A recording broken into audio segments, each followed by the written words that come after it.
नमः सर्वेभ्यः।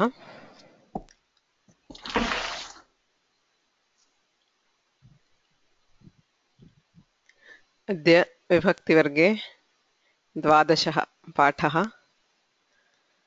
जनवरी मासस्य 2 दिनाङ्कः।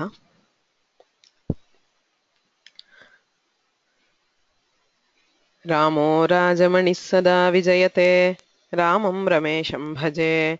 रामेणाभिहता निशाचरचमूः, रामाय तस्मै नमः। रामान्नास्ति परायणं परतरं, रामस्य दासोऽस्म्यहम्। रामे चित्तलयः सदा भवतु मे, भो राम मामुद्धर। गुरुरेव गतिः गुरुमेव भजे, गुरुणैव सहास्मि नमो गुरवे। न गुरोः परमं शिशुरस्मि गुरोः, मतिरस्ति गुरौ मम पाहि गुरो। So welcome back after the long unintended break to classes. So just one moment, please.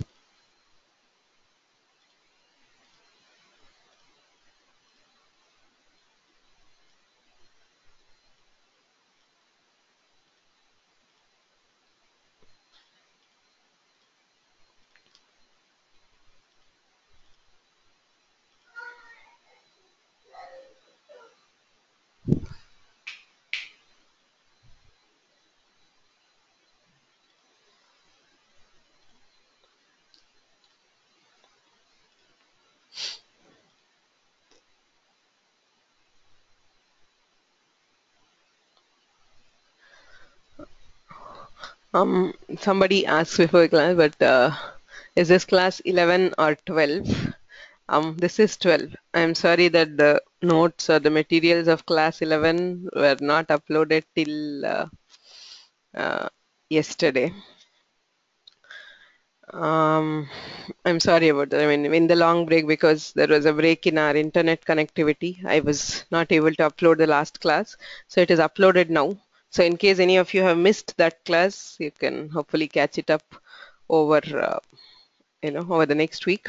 But anyway, we'll go do a quick review, so should be fine. So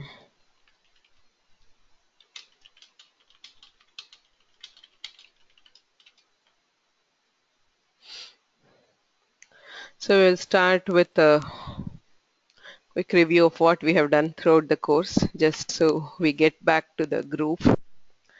किम् अधीतं विभक्तिवर्गे इति किञ्चित् पश्यामः संक्षिप्ततया। विभक्तिः का नाम विभक्तिः इति प्रथमः प्रश्नः। संस्कृते पदं द्विविधं भवति। नामपदं क्रियापदम्, अर्थात् सुबन्तं तिङन्तम् इति। सर्वत्र पदे भागद्वयं दृश्यते, प्रकृतिः तथा प्रत्ययः।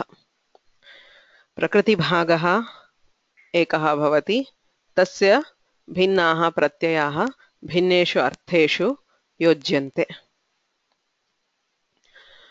नामपदस्य अथवा सुबन्तस्य प्रकृतिः प्रातिपदिकम् इत्युच्यते। तस्मात् प्रातिपदिकात् सुप् इति प्रत्ययाः योज्यन्ते। क्रियापदे प्रकृतिः धातुः, तस्मात् धातोः तिङ् इत्येते प्रत्ययाः योज्यन्ते। प्रातिपदिकं, प्रातिपदिकात् ये सुप्रत्ययाः योज्यन्ते तेषामेव विभक्तिः इति नाम। सुप् इति प्रत्ययाः ये प्रातिपदिकेभ्यः योज्यन्ते तेषां प्रत्ययानामेव विभक्तिः इति नाम। So vibhakti is a term which refers to the set of pratyayas which are added to the pratipadika in specific senses. Kati vibhaktayah. Sup iti pratyayah ekavimshatihi, 21 sup pratyayas. Tesham sapta ganaah santi. ते एव विभक्ति इति व्यवह्रियन्ते। प्रथमा द्वितीया तृतीया चतुर्थी पंचमी षष्ठी सप्तमी इति सप्त विभक्तयः प्रतिविभक्ति त्रयः प्रत्ययाः भवन्ति एकवचनं द्विवचनं बहुवचनं so 7 3s 21 आहत्य एकविंशतिः सुप् प्रत्ययाः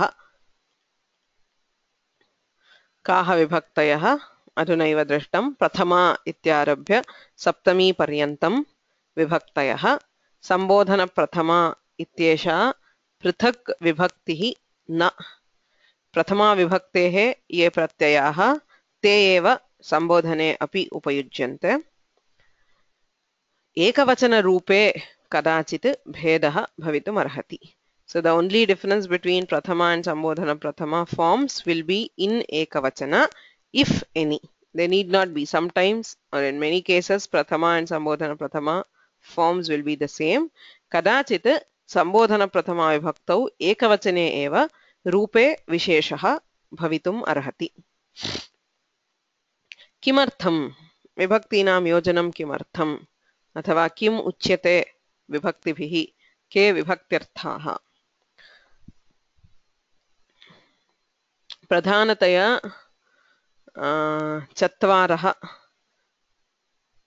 चतुर्षु अर्थेषु विभक्तयः योज्यन्ते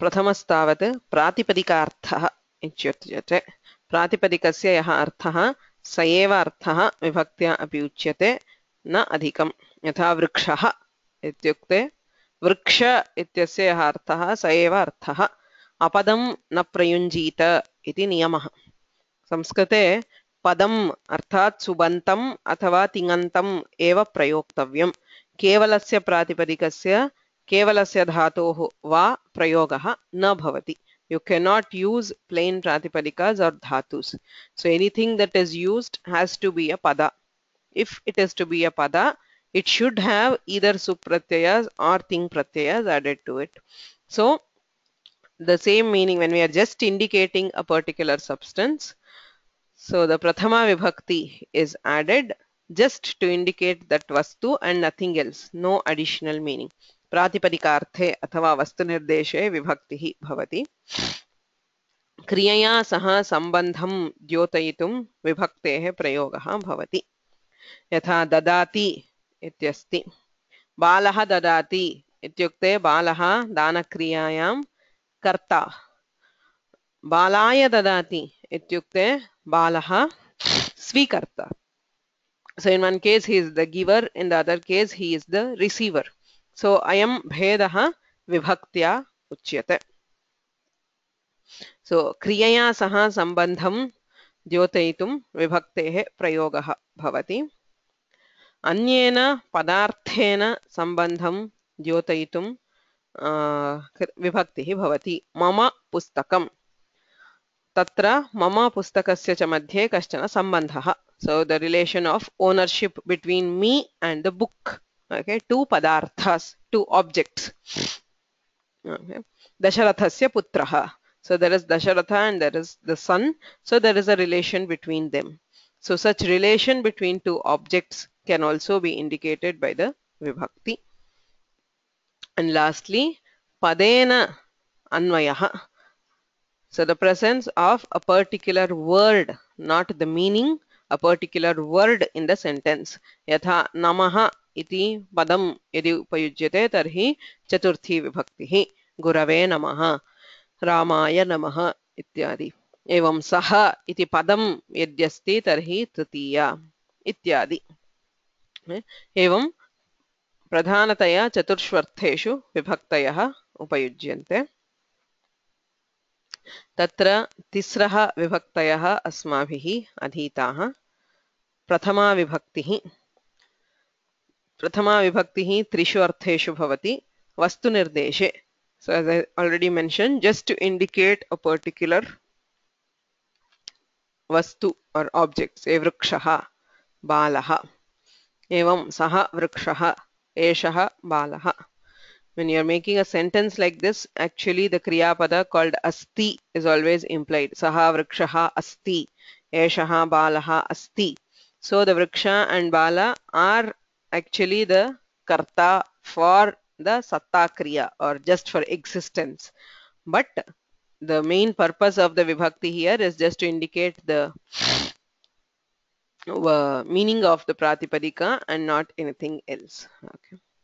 So kartrarthe kriyayah kartaram सूचयति प्रथमा विभक्तिः बालः पठति सीता गायति इत्यादिषु प्रथमा विभक्त्यन्तं पदं कर्तृपदं सूचयति. Okay. कर्मवाचकस्य प्रथमा विभक्तिः भवति पाठः पठनीयः. The lesson must be read. शाला गन्तव्या. So उभयत्र शाला इति कर्म. अहं शालां गच्छामि. Maya shala gantavya. So shala is the object of going. Similarly, aham patham pathami. Maya pathaha pathaniyah. So patha is the object of reading. So the object can get prathama vibhakti. The agent or the karta can get prathama vibhakti. So and prathama vibhakti can be seen in cases where we are just referring to an object. द्वितीया विभक्तिः कर्मवाचकात् द्वितीया विभक्तिः भवति. The object of any action. So पाठं पठति, गृहं गच्छति इत्यादिषु कर्मवाचकस्य द्वितीया विभक्तिः भवति. द्विकर्मकाः कदाचित् द्वे कर्मपदे भवतः अथवा द्वे कर्मणि. So a particular action can be associated with two separate objects. गुरुं प्रश्नं पृच्छति. अत्र गुरुः अपि कर्म, प्रश्नः अपि कर्म. What and whom? So केषाञ्चित् धातूनां प्रयोगे. So द्विकर्मक prayogas are restricted to specific dhatus. So the most common dhatus that we see द्विकर्मक prayogas with are पृच्छति, वदति, बोधयति, nayati, prarthayati. So these are the common meanings in which we see this vikarmakas. So who and what, or what and where. Syutam shalam nayati, takes the bag to school. So syutaha ityapi karma, shala ityapi karma. Evam dvikarmaka prayogaha bhavanti. Tatra ubhayoho karmanoho dvitiya vibhaktihi bhavati. उपपदद्वितीया. So केषाञ्चित् पदानां प्रयोगे तत्सम्बद्धं पदं द्वितीया विभक्तौ भवति. ग्रामं परितः वनम् अस्ति. परितः इति पदस्य प्रयोगे द्वितीया विभक्तिः ग्रामं परितः, around the village. ग्रामस्य सर्वासु दिक्षु इत्यर्थः. तस्मिन् अर्थे द्वितीया विभक्तिः उपयुज्यते.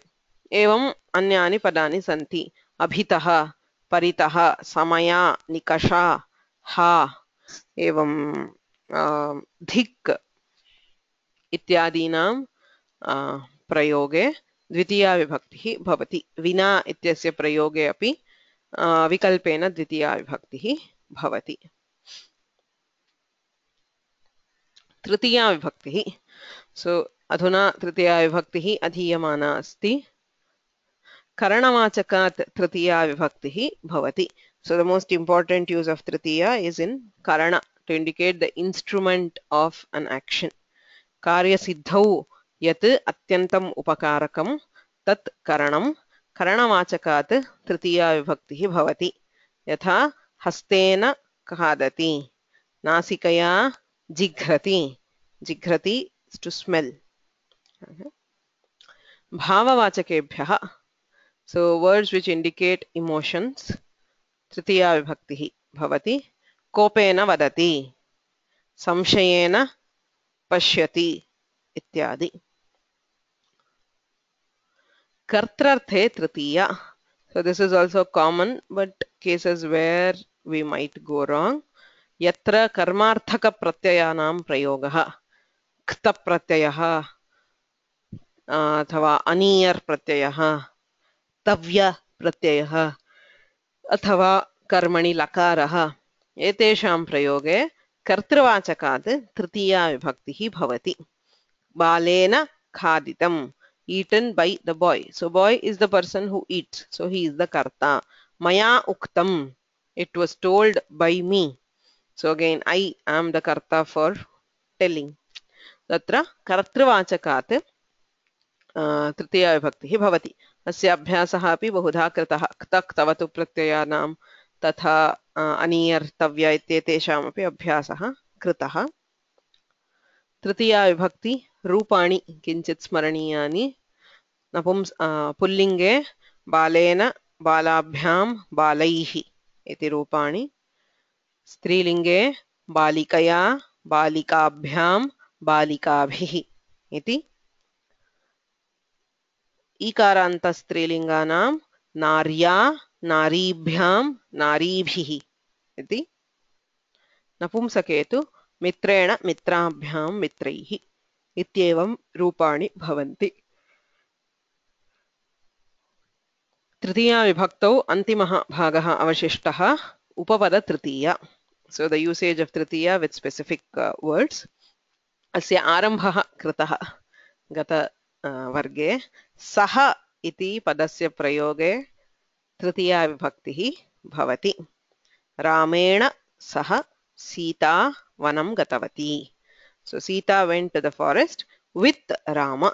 So saha ityasya along with इत्यर्थः. तथा सति तृतीया विभक्तिः भवति. with whom. So तस्य प्रश्नस्य उत्तरं तृतीया विभक्तौ भवति. न केवलं सः तत्समानार्थकानि अन्यानि अव्ययानि सन्ति. So there are 4 अव्ययास् all of which mean the same. तेषां सर्वेषामपि प्रयोगे तृतीया विभक्तिः भवति. साकं कृष्णेन साकं अर्जुनः युद्धाय प्रस्थितवान्. Arjuna left for war along with Krishna. कृष्णेन साकं. दुर्योधनेन सार्धं कर्णः आगतवान्. Karna came along with Duryodhana. दुर्योधनेन सार्धं. समं द्रौपद्या समं सर्वे पाण्डवाः उपस्थिताः. All the Pandavas were present along with Draupadi. So saha, sakam, sardham, samam इत्येतानि चत्वारि अव्ययानि. एतेषां प्रयोगे पदं तृतीया विभक्तौ भवति. So all of them mean the same along with. So they can be used interchangeably. There is no difference in meaning. Okay. So you can say Ramena Saha or Ramena Sakam or Ramena Sardham, Ramena Samam. Does not make any difference.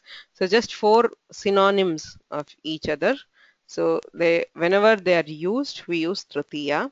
And the one very special case about this is, even if we don't use any of these words, if we are using that Tritiya in the sense of along with. So just the Tritiya Vibhakti itself can convey the sense of along with. So aham api tvaya agacchami. I will also come with you. So the Tritiya on tvaya itself, even without any of these words, can indicate the meaning of along with. Okay. So evam sarveshu sthaleshu Tritiya Vibhaktihi bhavati. एतद्दृष्टम् अस्य अभ्यासः द्रष्टव्यः आसीत्. इदानीं तस्य अभ्यासं कुर्मः. केन सह गच्छति इति प्रश्नः. बालकः जनकेन सह शालां गच्छति. बालकः जनकेन सह शालां गच्छति. So the boy goes to school along with his father. Evam anyani vakyani vaktavyaani. So to remind, or for those who are in the live class for the first time, please use the hand symbol next to your name to lift your hand. So once the hand is lifted, I'll unmute you and you can give out the answers. Okay.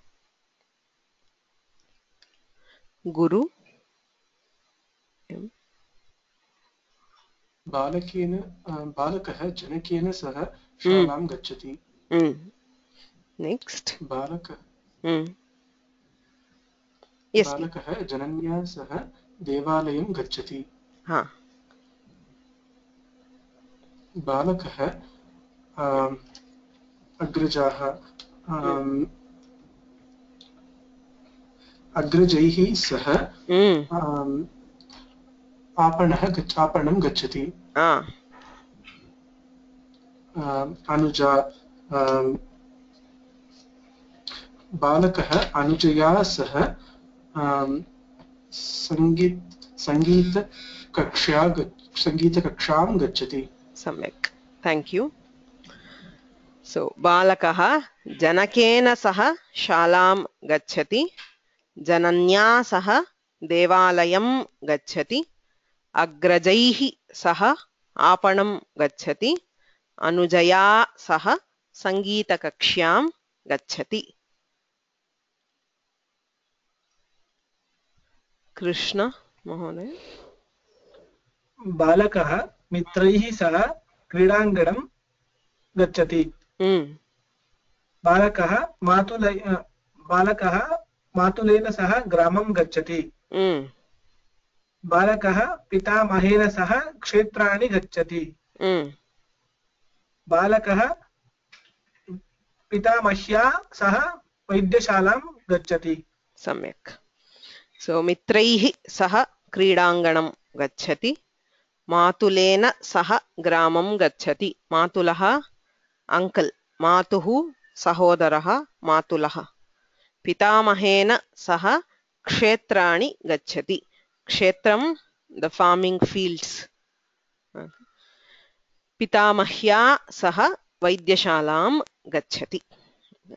So as usual, if you do not understand any word, please ask.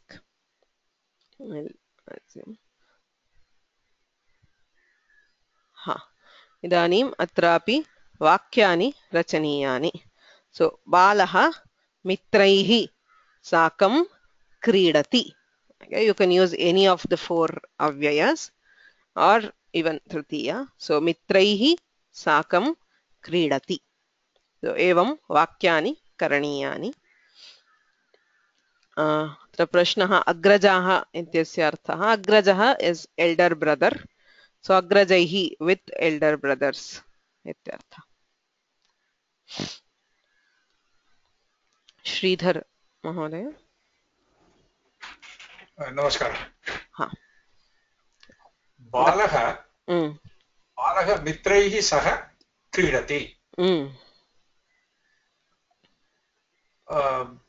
बालिका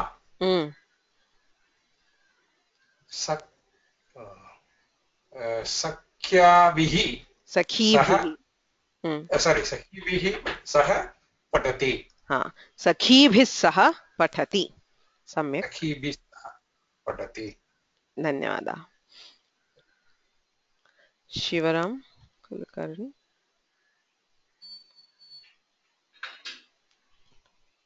नमो नमः. श्रूयते वा? श्रूयते, वदतु. कृष्णः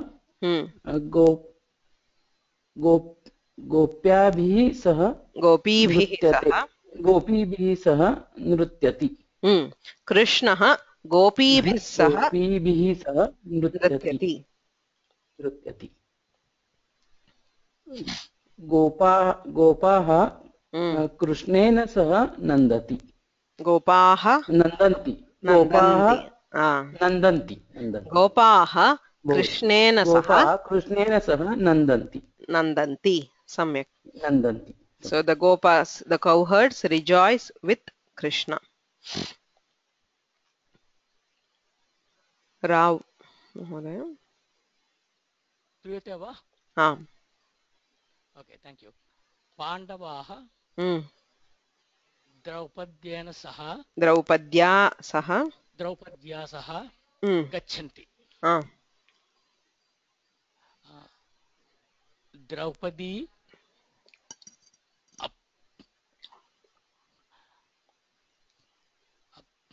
पाण्डवैः सह आगच्छति.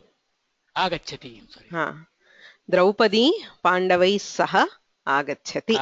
आगच्छति. सम्यक्. Next, Raj Joshi. नायकाः अनुचरैः सह अटति नायकाः अटन्ति नायकाः अनुचरैः सह अटन्ति गजः हस्तिपकेन सह सञ्चरति गजः हस्तिपकेन सह सञ्चरति. The elephant moves along with the mahut. Hastipakaha is mahut, the one who drives the elephant. Okay. So next, please try to use the other avyayas also. So you have sakam, sardham, samam. Sarvesham api upayogah kartum shakyate. Meenakshi.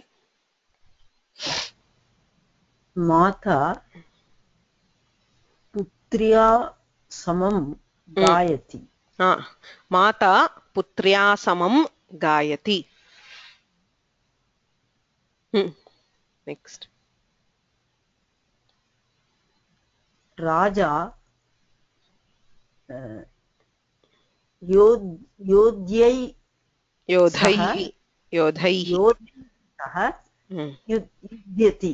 युध्यति. राजा योधैः सह युध्यति. और योधै sorry उभयपदी, it is उभयपदी. युध्यते युध्यति युध्यति.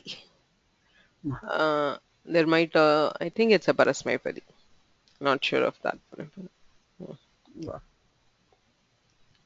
Yodhaihi saha, along with his soldiers. Geeta Ramachandran. गुरुः शिष्यैः सह उपविशति.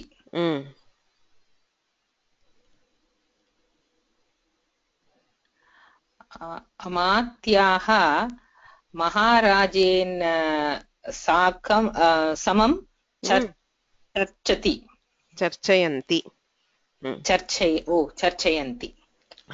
अमात्याः महाराजेन साकं or महाराजेन समं चर्चयन्ति. So the ministers discuss along with the king.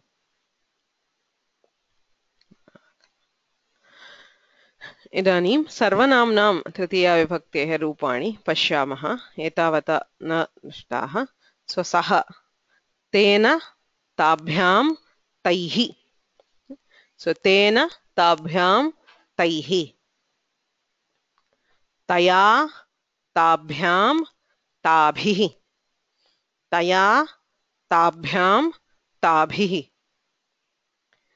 नपुंसके अपि रूपं समानं. तेन, ताभ्यां, तैः. एषः, एतेन, एताभ्यां, एतैः. एतया, एताभ्यां, एताभिः. एतेन, एताभ्यां, एतैः. अहम् इत्यस्य मया, आवाभ्याम्, अस्माभिः. त्वया, युवाभ्यां, युष्माभिः. सो एवं सर्वनाम्नां तृतीया विभक्तौ रूपाणि. सो अत्र तेषाम् अभ्यासं कुर्मः.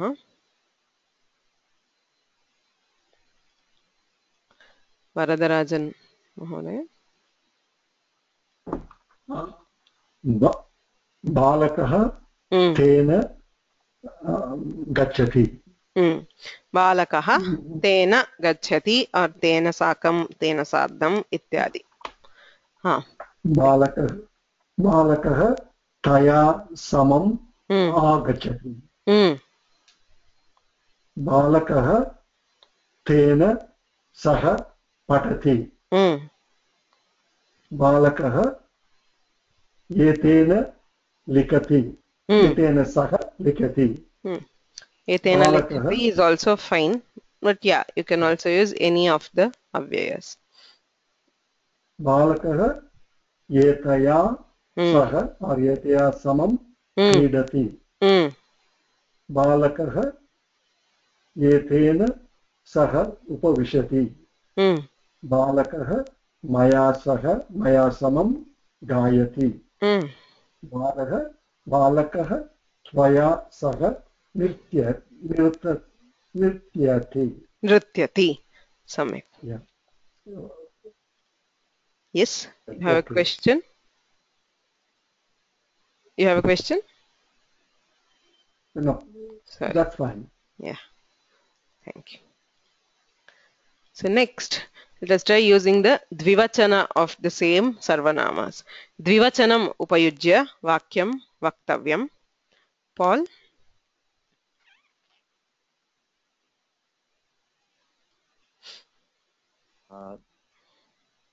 बालकः बालकः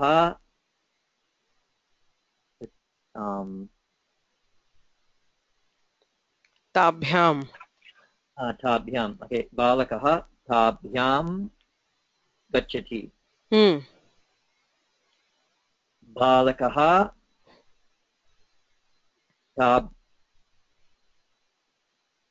ताभ्यां yes ताभ्याम् आगच्छति बालकः ताभ्यां पठति so द्विवचने सर्वत्र रूपं समानं तेन ताभ्यां तया ताभ्यां तेन ताभ्यां so सर्वत्र ताभ्याम् इत्येव भवति next बालकः एताभ्यां लिखति बालकः एताभ्यां क्रीडति बालकः एताभ्याम् उपविशति बालकः अस्माभ्याम् आवाभ्यां बालकः आवाभ्यां गायति बालकः युवाभ्यां नृत्यति सम्यक् thank you so आवाभ्यां साकं गायति युवाभ्यां सार्धं नृत्यति ताभ्यां सह गच्छति आगच्छति पठति एताभ्यां समं लिखति क्रीडति उपविशति इदानीम् अस्यैव बहुवचनरूपस्य अभ्यासं कुर्मः श्रीनिवासन् नमस्कारः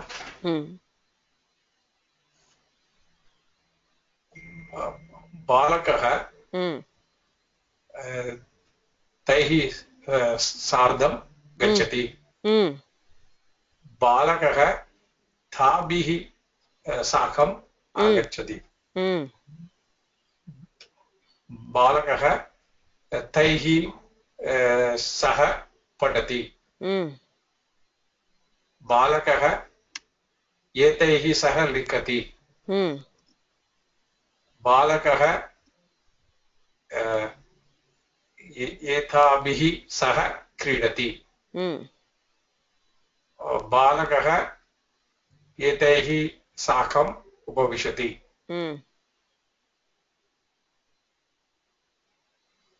बालकः अस्माभिः साकं गायति बालकः युष्माभिः सार्धं नृत्यति सम्यक्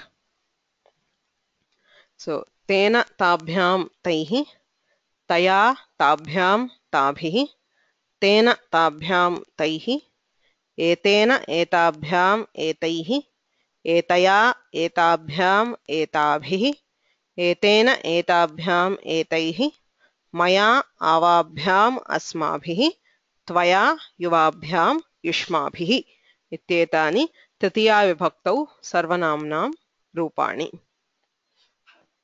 अग्रे उपपद तृतीयायाः अन्यान् प्रयोगान् पश्यामः. विना इत्यस्य योगे अपि तृतीया विभक्तिः भवति. द्वितीया अपि भवति, तृतीया अपि. So with in association with vina, we can use either dvitiya or tritiya. Tena vina trinam api na chalati. Bahu prasiddham vakyam. Tena vina, without him, without the Lord, trinam api na chalati. Even a blade of grass does not move. So jalena vina minaha na jivanti. Aham tvaya vina na gacchami. I will not go without you. Evam tritiya vibhaktihi bhavati vina ityanena yoge. So atra abhyasam kurmah. This is the same actually what we have done for dvitiya. Idanim tritiya vibhaktehe abhyasam kurmah. Dhanya. आहारेण विना वयं न जीवामः. आहारेण विना वयं न जीवामः.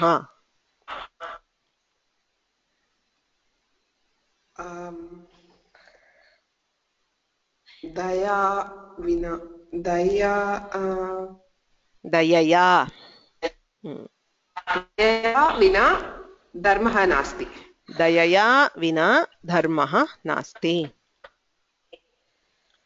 मित्रेण विना जीवनं दुष्करम्. मित्राणि इत्यस्ति बहुवचनं. मित्रैः विना जीवनं दुष्करम्. सम्यक्. मित्रैः विना जीवनं दुष्करम्. Thank you. हरमंदर सिंह.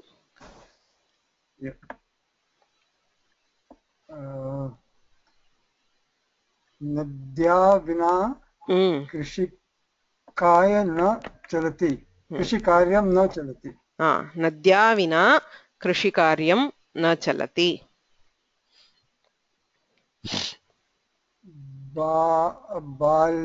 बालाः सो बालाभिः विना गृहं न शोभते. बालैः विना in general. So balaha is it can be the bahuvachana of both strilinga and pullinga. In general the pullinga is used. So balaihi vina graham na shobhate. Putri. So putrya vina mata apanam na gacchati. Putrya vina mata apanam na gacchati. Thank you. Ramanujan. नमस्ते. कथैः विना मम पुत्री न निद्रति. कथा स्त्रीलिंगम. कथाभिः विना मम पुत्री न निद्रति. निद्राति. निद्राति. संस्कृतेन विना संस्कृतिः नश्यति एव. So सम्यक्. Thank you. So संस्कृतेन विना संस्कृतिः नश्यति. कथाभिः विना मम पुत्री न निद्राति.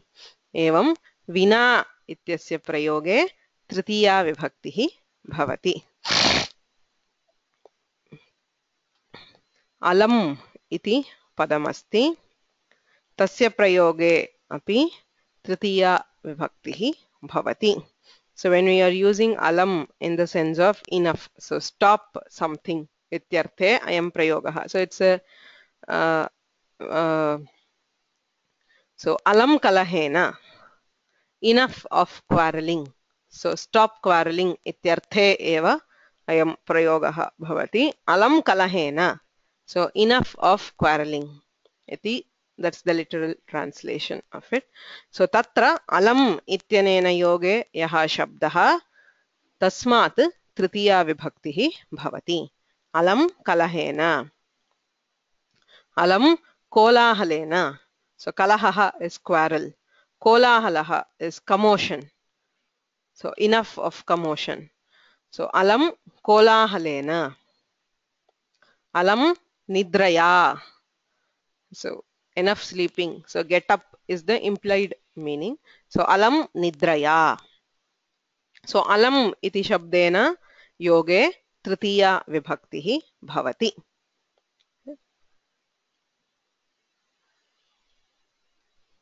So those who want to volunteer, other than those who have already done, anybody?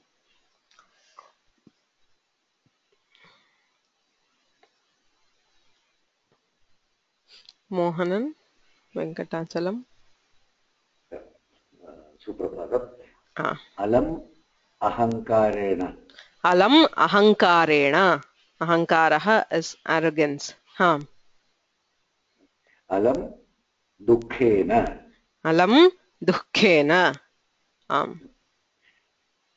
Alam bhitiya. Bhitya. Alam bhitya. Alam bhitya. Alam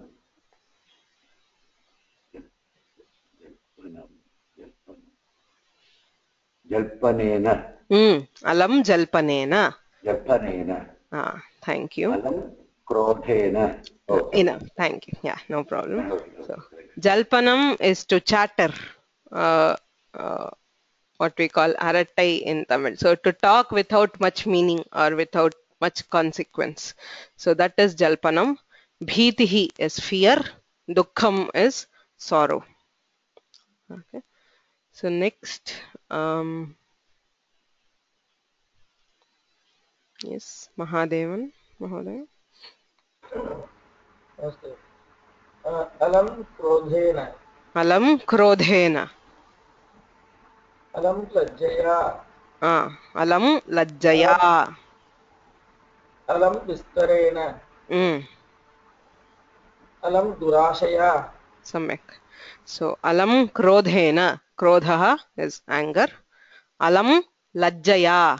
Lajja is shyness. Alam vistarena. Enough of vistara is to expand or to speak a lot. So alam durashaya. Durasha is greed. So evam alam ityasya yoge tritiya vibhaktihi bhavati. Okay. So with this we have covered most of the cases of tritiya vibhakti. But remember, what we are covering in this class is not comprehensive. That is, we will not be able to cover all instances of usage of tritiya. It's only the most common ones which we are likely to come across in Vyavahara or in Adhyayana, both cases, literary or conversational Sanskrit, the most common ones. So the Karane Tritiya or the Kartari and the Bhavavachaka and these Upapadas. So there are more, but these are the most common ones. So before we close with Tritiya Vibhakti, I just want to show a few instances of a few special usages of Tritiya Vibhakti. So there are other cases where Tritiya Vibhakti is used in very specific cases or with specific meanings. So we can just know what they are. So these you will come across probably in the study of kavyas. If you study kavyas, you will be likely to come across such prayogas or this. So there are prayogas like masena adhite, varshena labhate. Masena adhite. Adhite is to study. Masena. So masena adhite actually means he studies regularly for, there are two contrasting usages. One is called masam adhite and the other is masena adhite. So it's a very special usage and an interesting usage.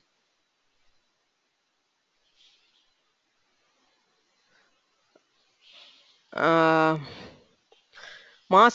adhite means he studies, somebody, say Chatraha masam adhite, he studies regularly for a month. So whenever, daily, say if the study hours is 2 hours or 4 hours or 6 hours, so daily at the stipulated time he studies.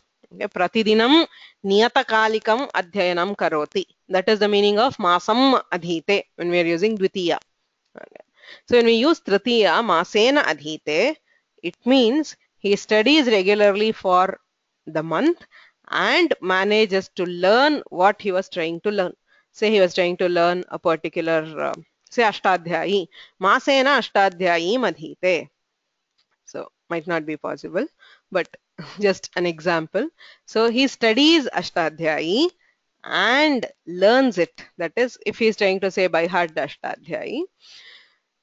So masena ashtadhyayim adhite means he studies regularly for a month and masters the ashtadhyayi.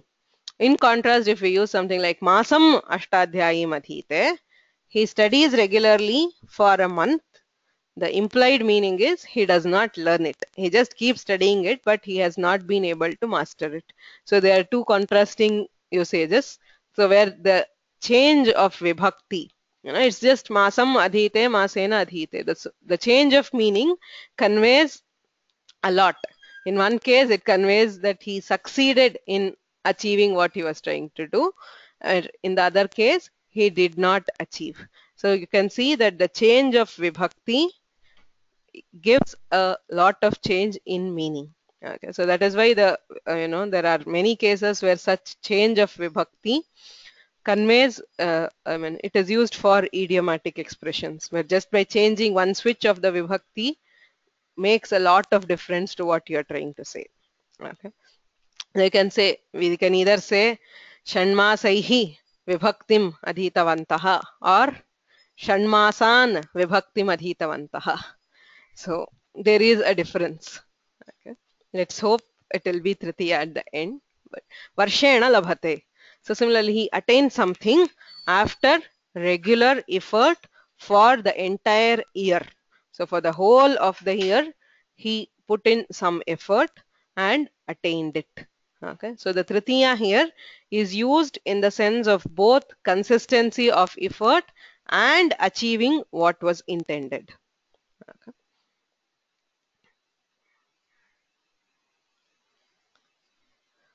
So there is also one more case where tritiya vibhakti is used. It is used to indicate the identifying factors or the identifying features of something. So jatabhihi tapasaha. You look at a man and identify that he is an ascetic. How? Jatabhihi, looking at the matted hair. So jatabhihi tapasaha. So from those matted hair, you are assuming that he is a tapasa or he is identified. The identifying feature for him is the jata. So samavastrena chhatraha. You go into a school, you don't know who are the students and who belong to, who are somebody else. So samavastrena chhatraha. Looking at the uniform, you can identify the student. So the identifying feature, samavastrena, samavastram is uniform. Samam vastram, uniform wear. That is what is uniform clothes. Okay. So samavastrena chhatraha. So the chakara doubling is because of the chakara. Samavastrena chhatraha. So when hrasva swara is followed by a chakara, so there is doubling. So that is a sandhikarya. Okay. So the word is samavastrena chhatraha. When you are joining them, it becomes samavastrena chhatraha. So this is another case of usage where tritiya vibhakti is used for itham bhuta lakshane. Lakshana is the identifying feature of something or somebody. Okay. So there is also the case where you are indicating disability of a person. Say akshna kanaha, blind in one eye. So kanaha is blind, akshna in one eye. So padena khanjaha. Khanja is lame, that is have difficulty in walking. So lame in one foot. So these are phrases which are used as it is. You can just say kanaha, it means the same. But these phrases are special. Akshna kanaha, padena khanjaha. So these are all, as I said, phrases which you will probably come across if you're studying the kavyas or such things.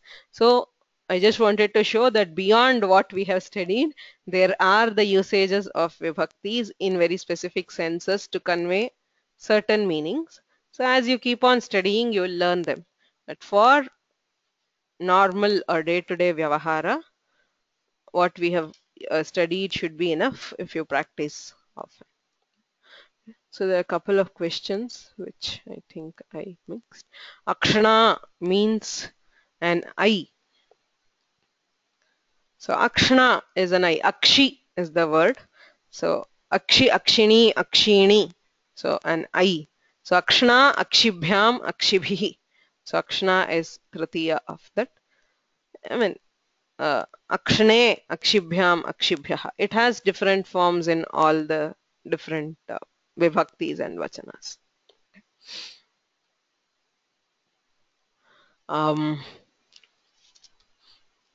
There was a question. Atena namakim. Sorry, I could not get that question. Mohanan Mahodaya. Kaha prashnaha? It is atati, atati. Atati. Atati. Atati means to just wander or move around. Okay. Atanam is to wander.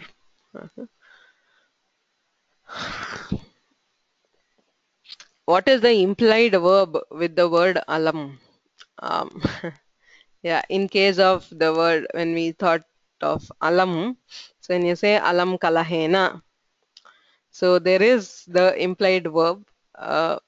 Generally we say the sadhyam is the implied verb. So if you are saying alam nidraya, nidraya sadhyam nasi, so nothing more can be achieved by kalaha or kolahala or nidra. So that is a case for the technicalities of grammar, because to justify this tritiya, so with this we do not actually call it as a upapada vibhakti in if you are looking at the technical aspects of vyakarana. We call it actually a karaka vibhakti because we assume the implied presence of a kriya. But in usage with alam we have tritiya. So that is why I have labeled it as upapada tritiya.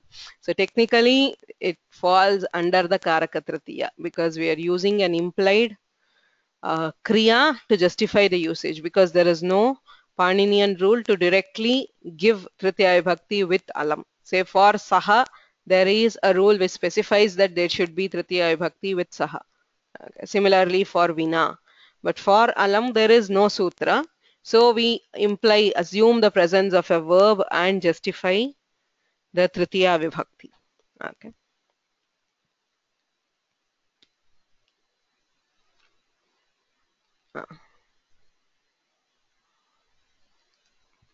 Okay. So next there is a question. What is the word for deaf? So deaf is badhiraha. So you will not say deaf by eyes. You will say deaf by the ear. Shrotrena badhiraha. So deaf in the ear, one ear. Okay. Shrotrena badhiraha. Badhira is deaf.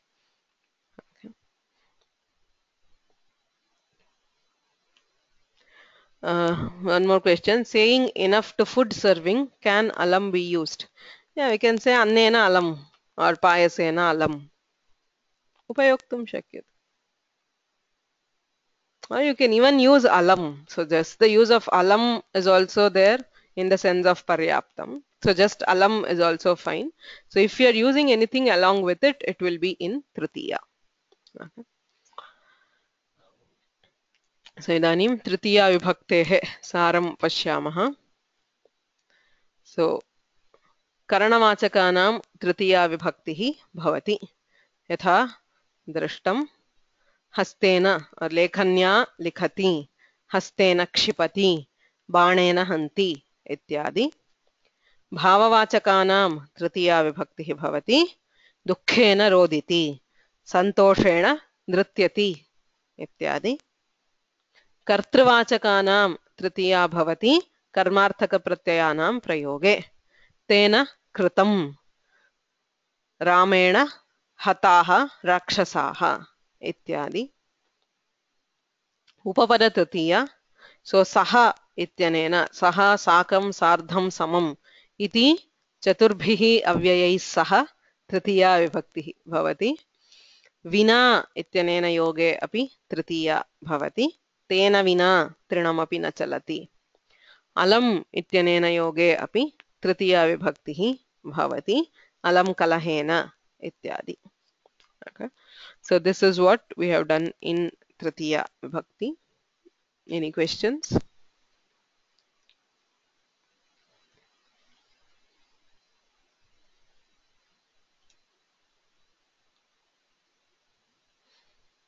प्रश्नाः सन्ति वा?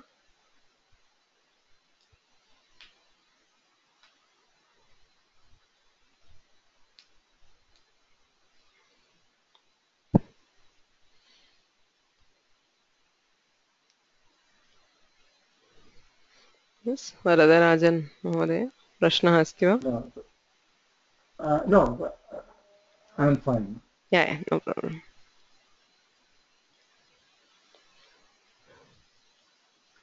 वेङ्कटेश्वरन् महोदय प्रश्नः अस्ति वा?